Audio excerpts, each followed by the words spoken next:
dengan tema itu agar kita juga berkorban pahala dari Bapak? Ya, jadi gereja itu adalah bagian daripada negara, sehingga tanggung jawab moral daripada gereja juga membangun bangsa dan negara ini dengan mekanisme dan caranya sendiri-sendiri, sehingga tema yang sinergitasnya berhubungan dengan kebijakan pemerintah ini adalah salah satu bentuk daripada partisipasi gereja dalam mendukung kebijakan-kebijakan pembangunan daripada pemerintah Jokowi dan Pak JK saat ini.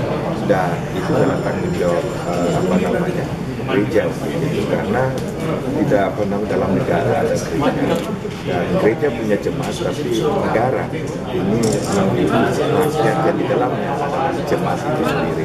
Nah, ya, artinya dalam kaitannya dengan tol laut tadi gimana? ya, artinya kan pemerintah saat ini lagi menerapkan kebijakannya untuk membangun itu wilayah-wilayah yang ada di kepulauan. Karena kenapa? Sebagian besar wilayah kita yang ada di kepulauan ini sangat termiskin dibandingkan dengan wilayah-wilayah yang ada pada wilayah kontinental atau daratan. Sehingga kenapa itu sampai menjadi ketertinggalan? Karena memang aspek rentang kendali itu yang sangat riskan dan sangat ada waktu-waktu tertentu juga. Kalau kita menuju ke pulau-pulau yang ada wilayah perairannya, pasti tidak mungkin pada waktu-waktu tertentu karena tinggi gelombang yang sangat menyulitkan sampai di sana. Sehingga dengan berbagai kesulitan-kesulitan dimaksud, itulah yang membuat pada akhirnya mereka termarginalkan. Dengan kebijakan yang ada saat ini, maka itu bisa meningkatkan taraf hidup daripada masyarakat yang ada pada wilayah-wilayah perairan itu dengan kebijakan tol laut yang diagendakan oleh pemerintahan Pak Jokowi dan Pak JK. apa termasuk dalam kontekstual penindakan tegas para pencuri ikan yang dilakukan oleh Kementerian KKP dan Maritim, apakah itu menjadi kontekstual juga yang diangkat oleh PGI? Kami melihat saat ini potensi sumber daya laut kita itu sangat menjanjikan, dan menurut data yang dimiliki oleh teman-teman yang ada di Departemen Kelautan, cukup besar jumlah resources kita yang ada di laut yang explore, yang terbawa bukan menjadi pendapatan negara kita, tetapi menjadi income daripada negara-negara lain akibat daripada illegal fishing itu.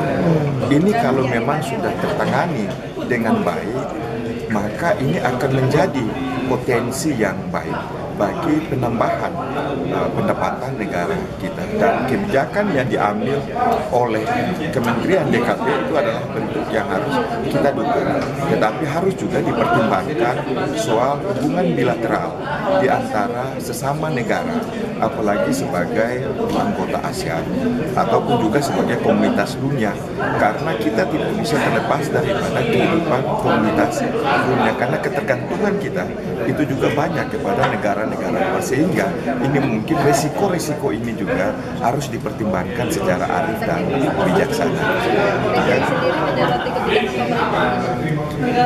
Saya bukan bagian daripada MPH-PGI, kami hanya bagian daripada panitia pelaksana, sehingga kebijakan yang ada pada PGI menjadi saat ini menjadi bagian daripada kepentingan. Ini hanya sifatnya teknis operasional dalam rangka penyelenggaraan PUR, tetapi kebijakan yang sangat prinsipal itu ada pada MPH PGI dalam kaitan dengan senioritas dan dengan pemerintah. Tetapi kalau melihat dengan tema dan subtema yang ada saya melihat bahwa kekuatan moral yang kuat daripada MPH PGI yang terpilih ini untuk membangun sinergitas dengan pemerintah Jokowi JK.